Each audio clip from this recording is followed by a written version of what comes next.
Riot Chapter 18. After the footsteps were gone and the sheriff car pulled away, Brian heard his mother crying. Eventually, he talked to her and told her what he had seen, but he needed time.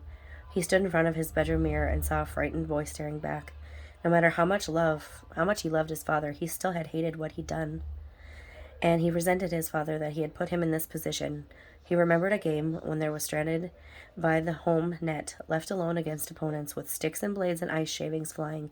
His father had shouted him from behind the boards to the rest of the team. "Help him out of here!" Brian felt stranded now. "Help me out of here, Dad. Help me out." For much of the day, Brian's mom was on the phone, arranging a community church service. In mid-afternoon, Brian spotted her resting on the hammock.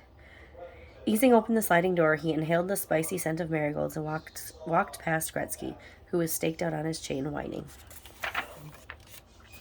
Brian swallowed hard and touched the edge of the hammock. "Can we talk?" Mom glanced up and nodded, her eyebrows raised questioningly. A breeze rushed through the arching willow branches. "When will Dad come home?" he asked. "I don't know." Her voice was flat. "As soon as I post bail," she said. She closed her eyes and pressed her middle finger and thumb against the bridge of her nose.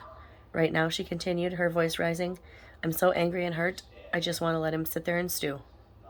She turned to Brian. "Why am I the only one who's supposed to pick up the pieces after him? Why should I scramble to find bail money?"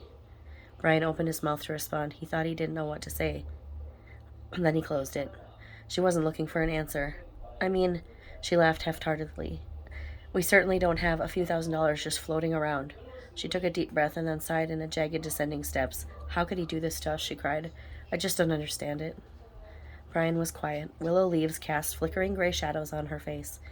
"Mom," Brian said finally, "I have a few things to tell you." He told her about the stones and following Dad on his bike the night of the attack episode.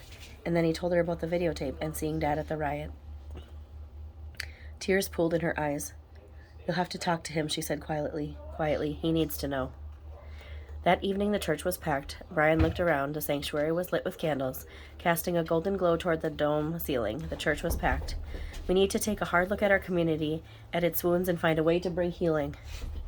The words flowed from the pulpit. On either side of Brian, the twins squirmed. Brian glanced at Mom, who looked straight ahead, slowly spinning her wedding ring around her finger. "This is about the Redding family and others who have lost their homes.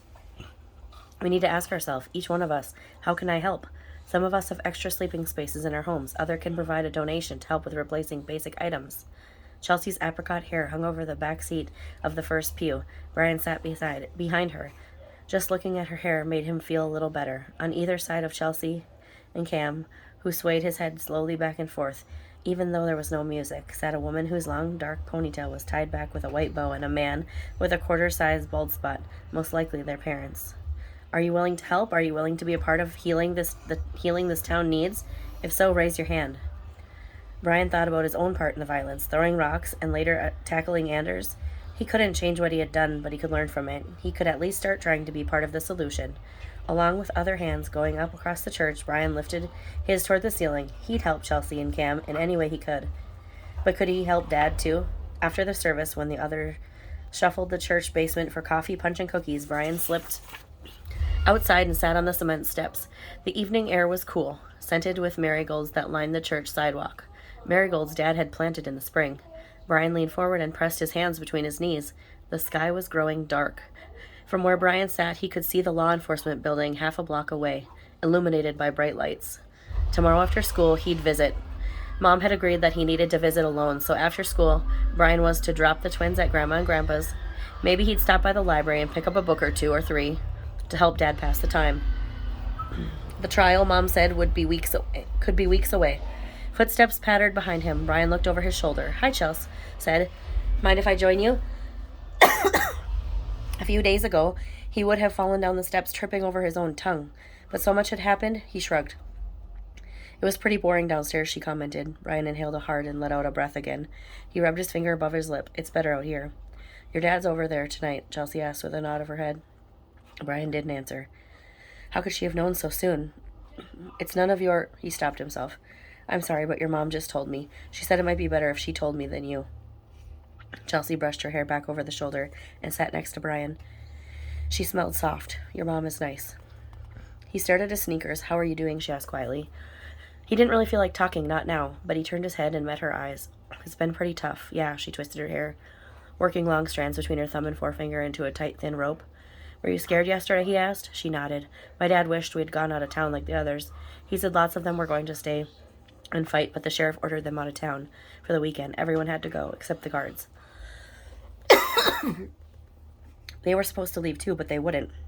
Just like the others, they wanted to stay and fight. That's what my dad said. Behind them, the church doors open. It was Cam and Chelsea's parents. Time to go, honey, her mom said. Chelsea stood up slowly. See ya. Brian didn't move. Chelsea? Yeah? She turned to face him as her family walked into the parking lot. He cleared his throat. There's open swimming at the high school pool Tuesdays. Want to practice some dives sometimes? She glanced over her shoulder. I've got to go, but I'll have to ask. But, sure. Her face lit up like a candle, and then she was gone. Good, Brian called. See you at school.